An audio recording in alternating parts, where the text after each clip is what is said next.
Thank you, Mr. Chairman. My. Inspector General Cuffari, Joe Cuffari, is one of the most honorable men I've ever met. I've had interactions with many in 7 years of congressional service to my country. He's a rare combination of experience and intellect and honor and principle. You always get a straight answer from Joe Cuffari. Hope America's listening to him today. Facing attack after attack after attack from the left.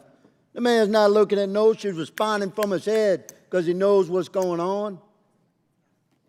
It's no surprise that the Biden administration and my colleagues across the aisle don't like him, because he's an honorable man that speaks the truth. There's a lot of wailing and gnashing of teeth over there. The Democrats' issue with Inspector General Cuffari is that he's an actual investigator, he's not a political hack, and he speaks the truth. Here's the problem, though, that my colleagues launching these attacks against this good man face. Joe Cuffari is a principled man, and he deals with personal attacks against him like something stuck to the bottom of his boot. Inspector General Cuffari, you've been accused of conducting your survey. You surveyed over 9,000 agents, is my understanding. Our colleagues managed to leave that out. They act like you talked to 28 people. Over 9,000 agents participated. And in your report that you provided, you go on to attest to the quality of the survey, which essentially, amazing to America watching, you came to the conclusion that these border agents that have been tasked with dealing with the disintegration of our sovereignty at the southern border, they've been moved from all across the country to work the southern border, taken away from their primary law enforcement role to do housekeeping and social work. Your survey came to the conclusion, amazingly, that there's a problem with morale. But they're folding themselves in half over there, trying to impugn you as a man. They're getting nowhere. America's watching. Let me ask you about these deployments, Inspector General Cuffari. Deployments from across the country down to the southern border, where agents were moved from where they lived and worked, where their family is, where their kids go to school, to go down to the southern border. Were those deployments voluntary, or were the agents ordered? In certain cases, according to the agents and other employees of the department who were deployed, they were voluntary, and in others, they were voluntold to go.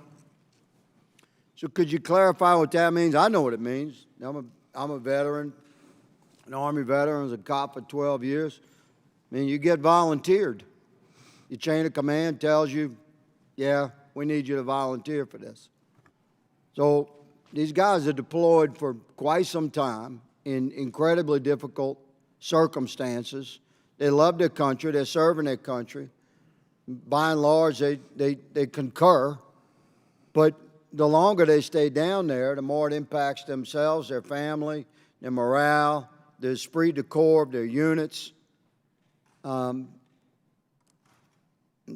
think it's obvious that this system of moving people down there has been detrimental to the health and well-being of our agents. It's concerning that agents are not performing their primary law enforcement roles. America's largely under the impression that we're moving border agents down there to enhance law enforcement. Is that the roles that these agents are primarily performing, Mr. Cuffari? The role that they were hired to do and the performance of their duties is to do law enforcement, at least for the Border Patrol and the 1811 criminal investigators who were deployed there. But what role are they actually performing down there? They're doing some law enforcement, but they're also providing care and welfare services to the detained and those individuals who they're processing. Thank you, Inspector General. Thank you for your service. God bless you, sir. Stand strong. My time has expired, Mr. Chairman. I yield.